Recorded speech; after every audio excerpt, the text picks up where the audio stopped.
మీరు చెప్పండి, ఇప్పుడు ప్రస్తుతం ఈ బీసీ రిజర్వేషన్ గురించి మీకున్న డిమాండ్స్ ఏంటి అసలు జాగృతి తరపున? నేను నా పేరు శివారెడ్డి, తెలంగాణ జాగృతి స్టేట్ యూత్ ప్రెసిడెంట్ అండి. మేము బీసీ మద్దతుగా నిలవడానికి ఇక్కడ రావడం జరిగింది. జాగృతి తరపున బీసీ మద్దతుగా నిలవడానికి వచ్చినాం. మరి ఏదేమైనప్పటికీ రాజ్యాంగంలో మనకు అందరికీ సమాన హక్కు ఉండాలి. ఎట్లాగైతే ఓసీలు ఎదిగినరో అట్ ది సేమ్ టైం బీసీలు కూడా అదే విధంగా ఎదగాలి, రాజకీయ పరంగా అన్ని విధాలు ఎదగాలి. కాబట్టి బీసీకి మద్దతు చేయడానికి ఇక్కడ రావడం జరిగింది. బరాబర్ రాజ్యాంగ చట్ట ప్రకారంగా వాళ్ళకి రావాల్సిన వాటలు ఎట్లాగైతే ఉన్నాయో రావాల్సిందని కోరుతున్నాం.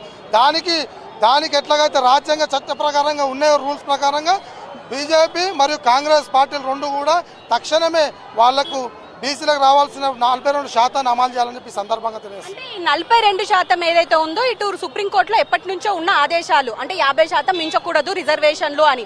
ఆల్రెడీ ఇప్పుడు 42% అంటే 60% పెరిగిపోయింది.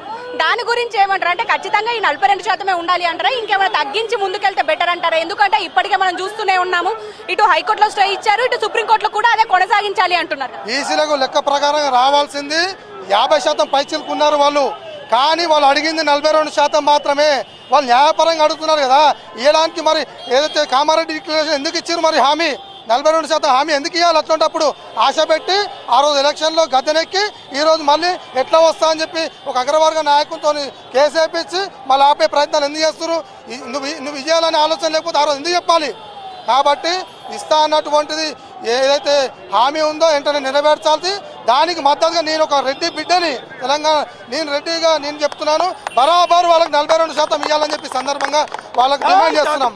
జస్టిస్ ఫర్ బంద్ అని చెప్పేసి ఇప్పుడు మన ఆర్ కృష్ణయ్య ఆధ్వర్యంలో ఆల్రెడీ నిరసనలు కొనసాగుతున్నాయి.